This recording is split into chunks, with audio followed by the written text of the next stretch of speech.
we don't want to wait anymore.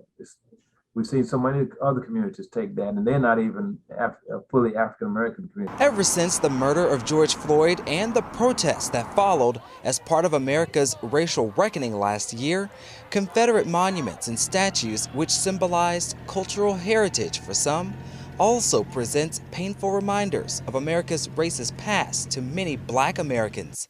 The statues became a focal point in cities across the nation, many of which were taken down and removed altogether. But in Tuskegee, Alabama, and the statue and the square was not given to the Daughters of the Confederacy state of Alabama or Daughters of the Confederacy nationwide or southern-wide. It was given to the Daughters of the Confederacy of Macon County, which does not exist anymore. It's not a white-only park. So it's obvious and it's clear that it goes back to the county. 69-year-old Tuskegee mayor and longtime Tuskegee resident Lawrence Tony Haygood says the effort to remove the Confederate statue in the city's town square is nothing new to locals. But he says unlike the last 50 years, the majority Black city is finally inching closer to having the statue removed. That is, if a judge in the 5th Judicial Circuit of Alabama decides the land it sits on belongs to Macon County, Alabama, instead of the owners of the statue itself, the Macon County chapter of the United Daughters of the Confederacy. Well, it was determined at that time, the Daughters of the Confederacy said that they were in control of the square and that they would work something out with the county. That never happened. When the county kept pressing, then the question became who actually controls the square. The county decided the 1st of September to go ahead and file the suit to have it determined that they own the square, to make it clear from a legal standpoint. Haygood says the Confederate statue was erected in 1909.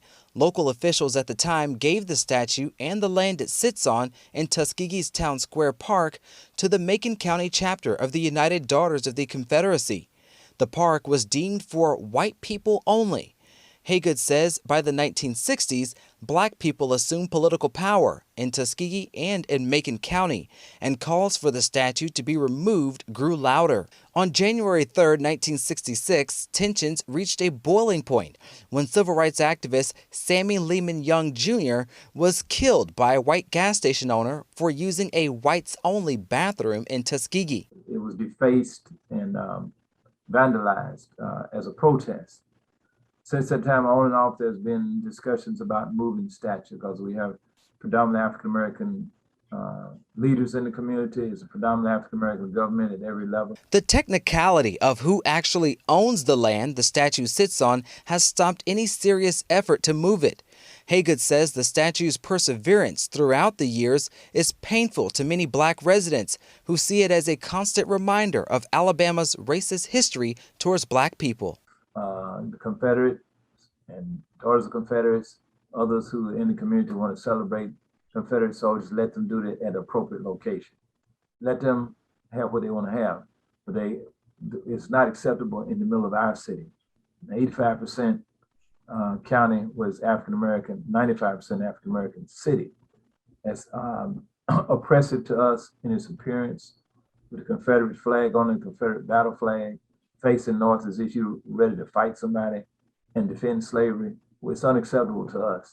Atlanta Black Star attempted to reach a representative listed on the Alabama United Daughters of the Confederacy's website, but was unsuccessful.